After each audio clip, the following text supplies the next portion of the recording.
پسند کی شادی کا رواج بہت زیادہ عام ہوتا چلا جا رہا ہے اور معاشرہ جیسا کہ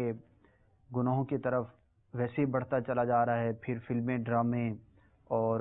مغربی تہذیب کو میڈیا پر بطور خاص دیکھنے کی وجہ سے ایک آزاد خیالی کا رجحان جو پایا جا رہا ہے، تو اس کے نتیجے کے طور پر کورٹ میرج، پسند کی شادی، بھاگ کر کسی نے شادی کر لی،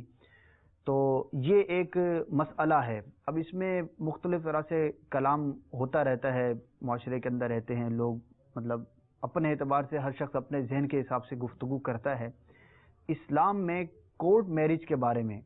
کیا حکم بیان کیا جائے اس زمانے کے اعتبار سے؟ اصل میں اس میں سب سے پہلے تو جو ایک مقولہ ہے نا کہ چور نہیں چور کی ماں کو پکڑو، تو یہاں پر بھی کچھ یہ معاملہ ہے. پسند کی شادی یہ ایک انتہا ہے، اس کا کوئی سبب ہوگا، ان اسباب کی طرف غور کیا جائے. پسند کی شادی پہ جا کے بعد میں رونا کہ یہ ہو گیا، بے عزتی ہو گئی، بدنامی ہو گئی، رسوائی ہو گئی، جو اس کے اسباب ہیں پہلے ان کو دیکھا جائے.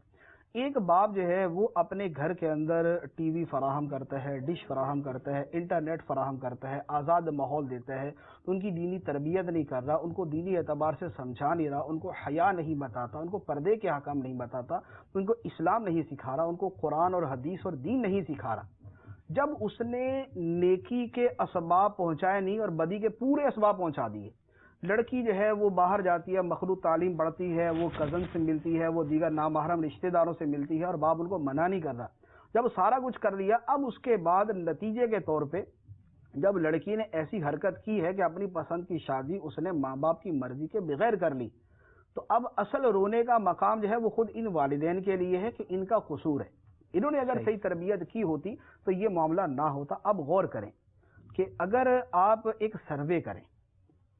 کہ یہ جو شادیاں گھر سے بھاگ کے ہو جاتی ہیں، لڑکی گھر سے بھاگ کے اس نے شادی کر لی، ان کا سروے کریں کہ ان میں کتنے فیصد لڑکیاں وہ ہیں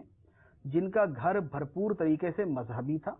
جن کے والدین نے ان کی تربیت کی، ان کو دین سکھایا، دینی احکام بتائے، دینی ماحول کے اندر بھیجا، دینی ماحول ان کو فراہم کیا، دین کی تعلیم دی. وہ کتنے؟ اور وہ کتنے ہیں کہ جن کے گھر والوں نے ان کو آزادی دی، ان کو بے پردگی کرنے کی اجازت دی، کے نام پر ان کو ترقی یا تنزلی کسی بھی نام کے اوپر ان کو دوسروں سے ملنے کی اجازت دی، معاشرے میں آنے جانے کی بالکل کھلی چھوٹ دے دی، ان کی نگرانی نہیں کی، ان کو دیکھ بھال نہیں کی. تو اب اگر ان کا سروے کریں گے نا تو بعید نہیں ہے کہ شاید 1 یا 2% آپ کو ملیں کہ جہاں اچھی تربیت کے باوجود یہ ہو گیا، اور آپ کو 99% وہ صورتحال ملے گی کہ جہاں پر گھر والوں کے قصور کی وجہ سے یہ موقع پیش آیا. تو پہلے نمبر پر تو اس بنیاد اور اس کو جڑ کو ختم کیا جائے جو اس چیز کا سبب بنتی ہے، جو گھر والوں کی بدنامی اور ساری زندگی کے لیے منہ چھپانے کا سبب بنتی.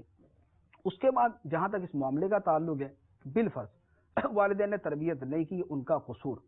لیکن وہ ایسا نہیں ہے کہ اب ان کی فرد جرم جو ہے یہ اولاد ہی ان کے اوپر عائد کر دے اور کہے کہ تم نے چونکہ ہماری تربیت نہیں کی لہذا انجام کے طور پہ ہم یہ کر کے دکھاتے ہیں، اور اولاد کو تو اس کی اجازت نہیں ہے. تو اولاد اگر یہ کام کرتی ہے تو نکاح کا معاملہ نہایت اہمیت کا حامل ہے. یہ نہیں ہے کہ رات کے 12 بجے نکلے، چھپتے چھپاتے کسی کے ہاں جا کے پناہ لی، صبح کو کورٹ کے اندر پہنچے، وکیل کو ساتھ ملائے، جج کے پاس گئے، جا کے نکاح فارم کے اوپر دستخط کیے اور کسی جگہ چھپ گئے. 7 دن کے بعد جب جوش و خروش ٹھنڈا ہوا، اس کے بعد گھر واپس جانے کی پڑی کہ اب گھر واپس جائیں. اب گھر والے کہہ رہے ہیں کہ ہم تمہیں گھر میں نہیں رکھیں گے، یہ جانے کے لیے بےتاب ہیں، لڑکا کما نہیں رہا، ان کا گھر کوئی نہیں ہے، ان کے لیے معاشرہ کوئی نہیں ہے، ان کو پناہ دینے والا کوئی نہیں ہے. اب اس کے بعد لڑکا اور راہ پہ نکل گیا، لڑکی اور راہ پہ نکل گئی.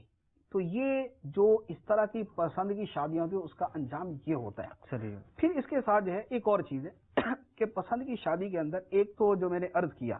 کہ گھر والوں کی طرف سے ایک قصور تو یہ ہوتا ہے کہ صحیح تربیت نہیں ہے، پھر آگے اس کے سارے لوازمات. دوسری چیز یہ ہوتی ہے کہ بعض اوقات یہ ہوتا ہے کہ لڑکا لڑکی اپنے والدین کو اس کے بارے میں مطلع کر دیں، بتا بھی دیتے کہ میں فلاں جگہ شادی کرنا چاہتا ہوں، میں فلاں جگہ شادی کرنا چاہتی ہوں. اب ہمارے ہاں کچھ ماحول ایسا بن گیا کہ جہاں پر لڑکا لڑکی کہہ دیں گے وہاں شادی نہیں کریں گے، اور اس کے علاوہ بلکہ پوری دنیا میں جس کے ساتھ مرضی کر دے وہاں نہیں کرنی جہاں پر لڑکے اور لڑکی نے کہہ دیا کہ ان کی یہ ہمت کیسے ہوئی کہ انہوں نے ایسی بات کر دی. تو اب اگر بالفرض انہوں نے اچھی نیت سے کہا یا ان سے غلطی ہوئی اور اس کے بعد کہا، والدین کو چاہیے کہ اس کے بارے میں اپنا رویہ معتدل رکھیں۔ قرآن پاک کے اندر اللہ تبارک و تعالی نے ارشاد فرمایا فَانْكِحُوا مَا طَابَ لَكُم مِّنَ النِّسَاءِ، اے لوگو تم نکاح کرو ان عورتوں سے جو تمہیں پسند ہو۔ تو والدین کو چاہیے کہ اپنی اولاد کی پسند کو بھی سامنے رکھیں، اگر اس کے اندر کوئی ضرر نہیں ہے۔ جیسے لڑکی جو ہے وہ اگر جس کو پسند کرتی ہے وہ ہے ہی شرابی، ہے ہی بدنام، اور وہ ہے ہی جو ہے وہ غلط قسم کا آدمی، اور یہ جو ہے اس کے جال کے اندر پھنسی ہوئی ہے، تو وہاں پر تو اس کی شادی کرنا اس کو پھنسانے اور جو ہے اس کو مروانے والی بات ہے۔ لیکن جہاں پر ایسی خرابیاں نہ ہوں، انہوں نے جو دوسرا رشتہ تلاش کرنا ہے وہ بھی ایسا ہی ہے، تو پھر جو دوسری جگہ کرنا وہ یہاں پر کر دیا جائے۔ تو کچھ اس خرابی کے اندر اور اس طرح کی شادیوں کے اندر یہ سبب بھی ہوتا ہے، تو حتی الامکان کوشش کی جائے کہ اس سبب کو بھی سامنے رکھا جائے۔ اب اس کے بعد لڑکے اور لڑکی کا یہ فعل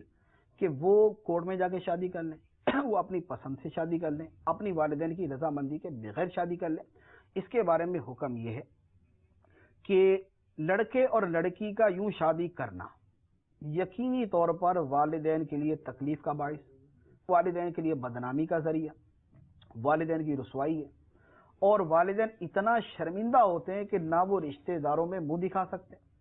نہ وہ اپنے محلے کے اندر منہ دکھا سکتے، خاص طور پہ لڑکی والے۔ جی تو اب جو چیز والدین کی ایذا، بدنامی اور رسوائی کا ذریعہ ہے، اس کے کرنے کی اجازت شرعاً کیسے ہو سکتی ہے؟ جبکہ قرآن پاک کے اندر اللہ تبارک و تعالی ارشاد فرماتا ہے لا تقل لہما اف، والدین کو اف نہ کہو، یعنی ان کے ڈانٹنے، ان کے جھڑکنے اور ان کے برا بھلا کہنے کے اوپر بھی ان کو اف نہ کہو۔ ایک طرف ان کی طرف سے ایک سبب موجود ہے کہ آدمی آگے سے اف کہے، اور وہاں منع کر دیا کہ ان کو اف نہ کہو، ان کو ایذا نہ پہنچاؤ۔